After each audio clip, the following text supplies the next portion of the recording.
So here we're going to get some practice with layering the functions within each other. So getting practice with finding that kind of general function with a variable x. And then we're also going to talk about the domain of these functions. So something we briefly mentioned in the introduction, but now we'll put into practice, is that when we look for the domain of a composite function, we're going to consider the domain of the inside function as well as the domain of the resultant composite function. So once we simplify everything and finding the domain of that function. So to find the domain of the overall composite function, we'll kind of meld those two pieces together. So this will be great practice with kind of refreshing our general domain rules for our different types of functions, as well as some ideas of simplifying these types of functions as well. So here we have this function j of x, and we can recognize that that's a rational function. And then we have k of x, which is a radical function. And we're going to look at j of k of x. So our inside function, and I'm just going to make a little note of this, is that k of x is our inside function. So when we get to domain, I'm going to want to consider the domain of that function. So I just like to make a little mark to remind myself that that's our inside function. So what we're going to look at is j is the outside function. So we're taking j of, and then our inside function is the square root of 2x minus 3. So our function j tells us to take 4 over, and then our input squared plus 1. And our input is going to be that entire function of the square root of 2x minus 3. I'm going to give myself a little more space here. So square root of 2x minus 3 goes into the parentheses there. And now we want to simplify. But it's at this stage that we can see how our domain's affected by that inside function, is because we can see in this form before we start simplifying, and this is part of the form of our overall composite function, we do have restrictions in terms of what we can put underneath that square root there. Alright, so what I have is a square root and an exponent of 2, and now how I think of that is that they just cancel each other out. It's like I can remove that square root symbol because it cancels out with that square. So what I'll have is just 4 over, and then the 2x minus 3 is just on its own now. So I'll have 2x minus 3, and then we have the plus 1. And simplifying the denominator down, I'll have 4 over 2x, and then a negative 3 plus 1 for a negative 2. Now what I can see here is across all of the terms, I have this common factor of 2. So I can either factor it out that way, just kind of going across and canceling out, or if it helps, you can always think of this as 4 over 2 times an x minus 1, like if you factor out the 2. It's a little easier to see that you do get this 4 divided by 2, so really we have a 2 in the numerator there.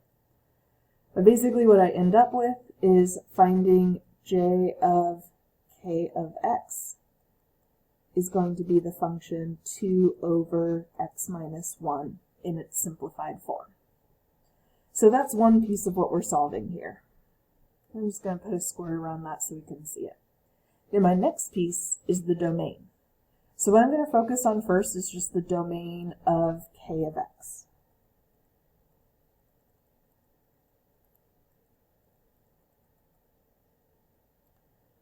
So I'm going to think about with my radical function, the fact that in terms of what can go underneath the square root has to be larger than or equal to 0. So that's what I'm going to solve. That 2x minus 3 that's underneath that radical has to be more than or equal to 0, since we can't plug in negative numbers. And then I'm going to solve. So add 3 to both sides, divide by 2, and we see that x has to be larger than or equal to 3/2. Now my second piece of this is looking at the domain of our resultant function. So what is my domain of j of k of x? Well, we ended up with rational function. So basically, I just can't have 0 in the denominator there. So what I'm going to say is x minus 1 cannot equal 0. And then I'm just going to solve that. X is not allowed to equal positive 1. So for my domain, I want to combine those two ideas. For x, I can have anything larger than or equal to 3.5, or if it helps to think of that as 1.5, we can think of it that way. What we also can't have is x cannot be equal to positive 1. Now something to think about, and if it helps, you can think in terms of just going to a number line, like -1, 0, 1, let's go to 2 there. So from the domain of k of x, I'm saying I can be equal to 1.5 and have anything larger. What the domain of j of k of x is saying is that we cannot plug in positive 1. This is an issue at positive 1. However, that domain of k of x already kind of takes care of that. It already excludes that positive 1. So we shouldn't be plugging in positive 1 anyway, because we should only be plugging in values larger than or equal to 3/2. So the idea is that when I grab this domain of k of x, this restriction of our function overall is kind of included in that as well. So for my domain, where we'll look in future examples where we're combining the two, with this I only really need that domain of k of x because it takes care of that domain of j of k of x. So for my domain of this function, I'm going to have x is more than or equal to 3/2. If I put that in interval notation, we're starting at 3/2 and going off to positive infinity. And that's the two pieces of my answer there, the function itself and the overall domain. All right, let's look at g of f of x. So my intima function is f of x, so I'm just going to make kind of a note for when we get talking about the domain. Now for finding the general function, so g is the outside function, and what we're plugging in is f of x, which is the 5 over x plus 4. And we're going to get some rational practice here. So g of x says to take 3 times the input over 2 times the input minus 1. And our input is this whole expression 5 over x plus 4. So I have 5 over x plus 4, 5 over x plus 4. So simplifying this down, what we'll have is multiplying, so you'll just multiply numerator, so 3 times 5 and 2 times 5. So this is the same thing as 15 over x plus 4, all in the numerator, over 2 times 5, which is 10 over x plus 4, minus 1. So what we have here is our complex fraction, and we've seen a few of these this term, but I'm just going to kind of teach it fresh-ish because we can always use more practice with these. We do not want to have fractions within a fraction, so what we want to do is clear out the denominators here. And how we can do that is with multiplication. Basically, I want to multiply that 15 over x plus 4 by an x plus 4. I want to do that down here as well. So the idea being, I want to multiply everything in the numerator by x plus 4. And our rule goes, if we multiply, we have to multiply by 1. So we can multiply the numerator by x plus 4, but only as long as we multiply the entire denominator by x plus 4 as well. So what this will do, and I'm going to move up here, in the numerator, those x plus 4 values will just cancel out, so all we'll have left over in the numerator is 15. In the denominator, the x plus 4 distributes. It's going to multiply with that first expression, where we'll have some cancellation, it's also going to multiply with that -1 there. So with 10 over x plus 4, we're just going to get a cancellation coming through, so we'll just have 10. And then minus 1 times x plus 4, so it's like we have this minus, and then in parentheses, which are important, with that x plus 4. So that's like a -1 times x plus 4. That negative will distribute through, so we'll have 15 over 10 minus x minus 4, and then just one more step of simplifying with the 15 over 6 minus x. So that's our function. So a little review there of fixing our complex fractions, just a matter of multiplying everything in the numerator and denominator by the least common denominator, which the least common denominator was the same thing of x plus 4 there. All right, so our function, this g of f of x, we solved it, or we simplified it to 15 over 6 minus x.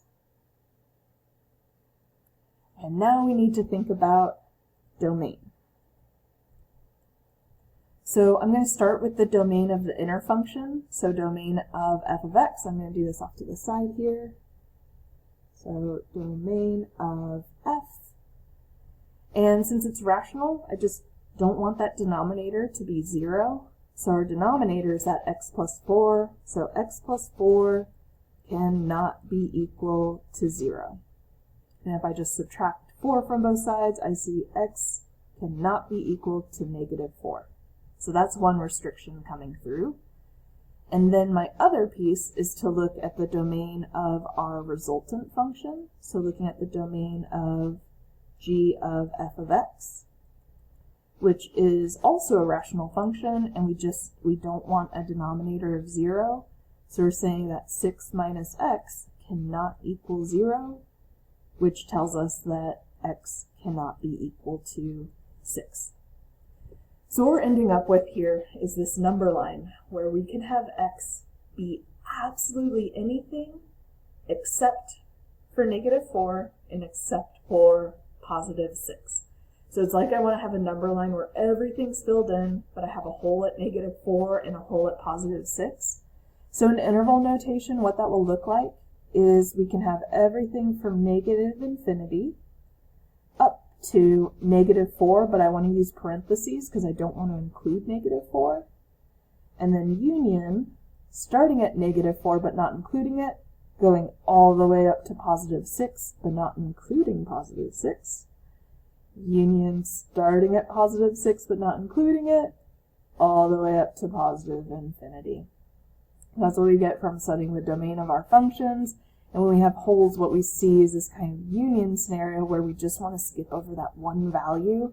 So with that, we go right up to it, but not including it, and then start right at that value, but not including it. So that's where we see a combination of domains, where in this end function, all we can really see is that we shouldn't plug in the +6. However, when we first plugged in the function in this first form here, what we can see is we shouldn't have a -4 either. It's just when we simplify, kind of disappears, but it's important that it is there at the beginning of it. All right, what if we switch this around? Let's get some more practice with these rational functions. So what we're going to do is now look at f of g of x, which g of x is our function 3x over 2x minus 1. So f of x tells us to take 5 over the input plus 4. And our input is going to be that entire rational expression, 3x over 2x minus 1.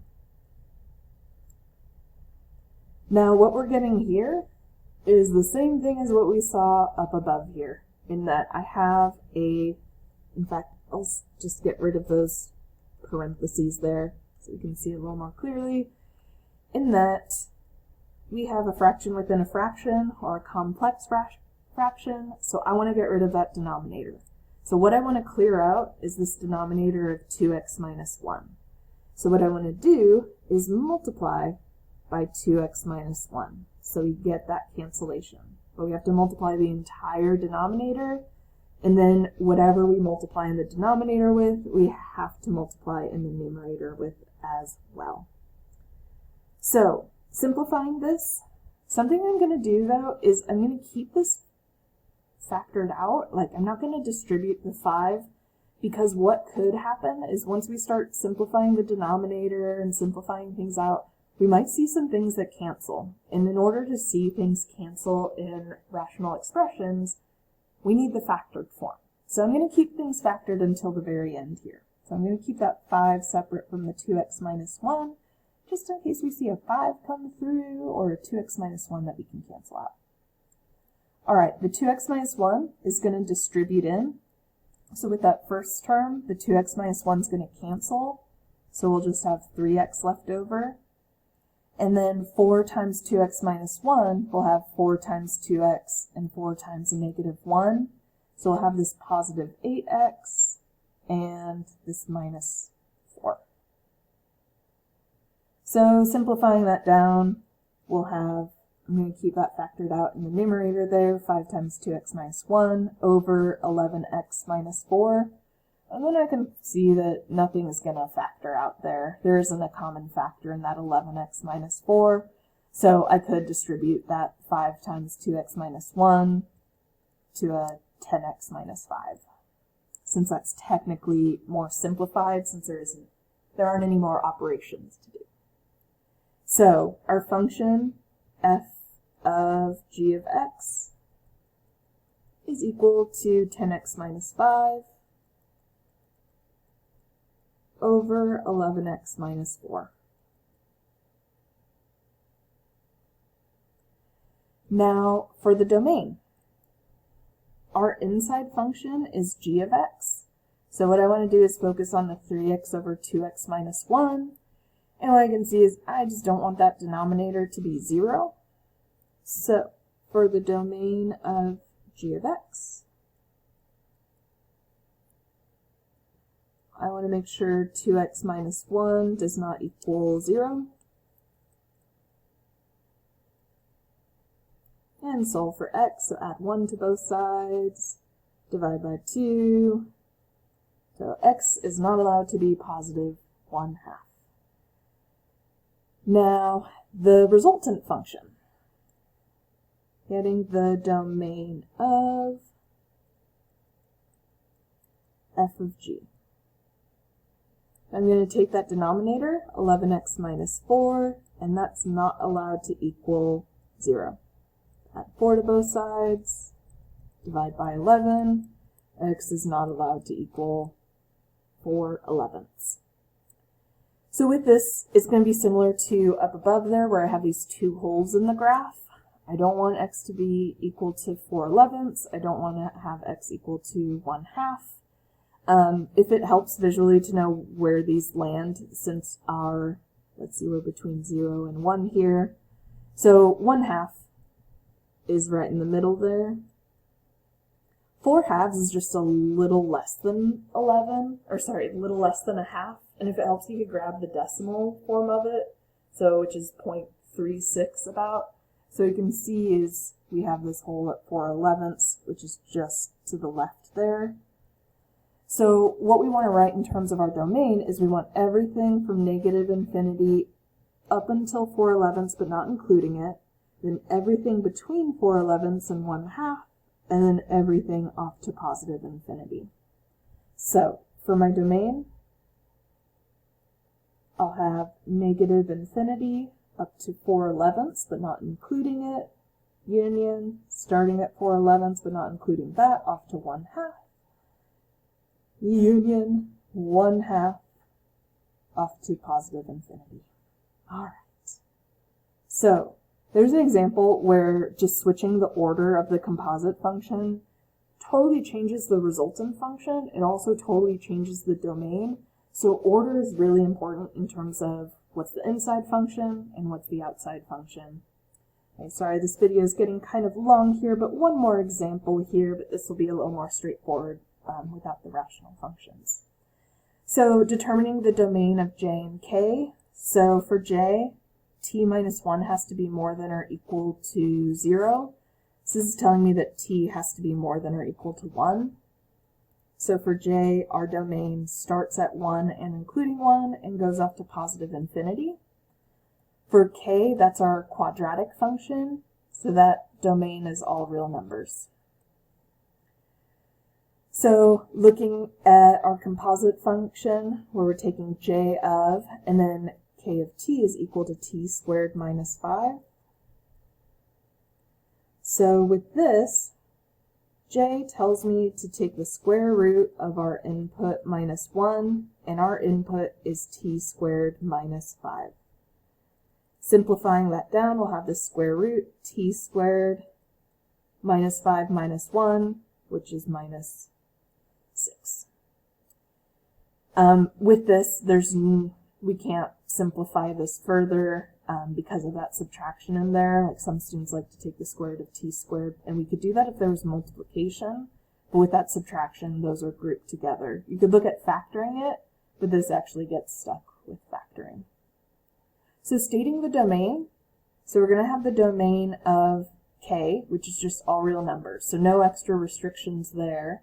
So for our domain, all we'll really have is our restrictions from j of k of t, which is that t squared minus 6 has to be more than or equal to 0, which means t squared has to be more than or equal to 6.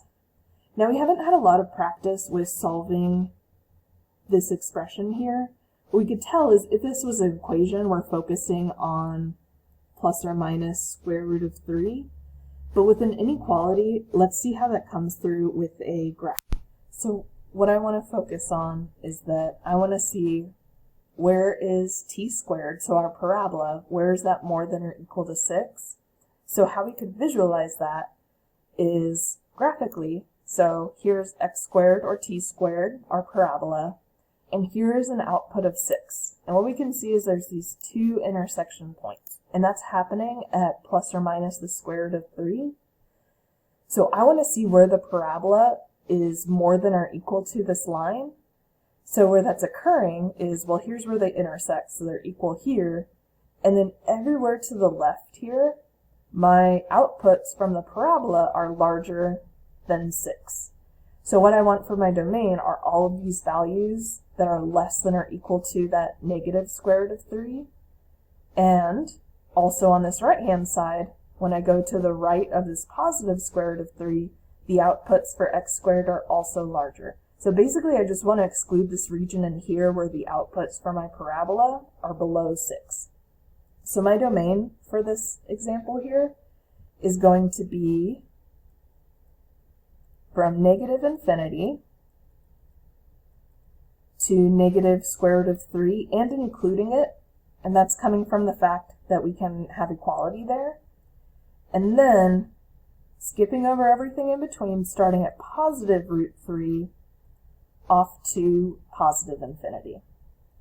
And if you want to make sure that this works, what you can do is take a value, like 0 is in between there. So what happens if we plug in 0 here? Well, 0 squared minus 6, so we're taking the square root of negative 6, which we can't do. But if we took a value like positive 4, so 4 squared is 16 minus 6, so we're taking the square root of 10, that works. So with that, it can help to use Desmos or use a graph to help. Alright, last example here, doing the same thing but just reversing the direction. So k of, and j of t is our square root of t minus 1. So finding this, so k tells me to take the input squared minus 5, and our input is the square root of t minus 1. So we have this cancellation, we're taking the root and a square, so we'll just be left with t minus 1 minus 5. Which is t minus 6. So, in terms of domain, we'll have the domain of j of t, the inner function, so that we can only plug in 1 to positive infinity, Then looking at the domain of the resultant function, well, that's linear. This is going to be all real numbers. We can plug in absolutely anything into t minus 6. So for our domain, we're only grabbing that domain of j, where we can plug in from 1 to positive infinity. All right, so lots of review in there, and also this idea of plugging functions into functions, and then finding these domains by combining the pieces.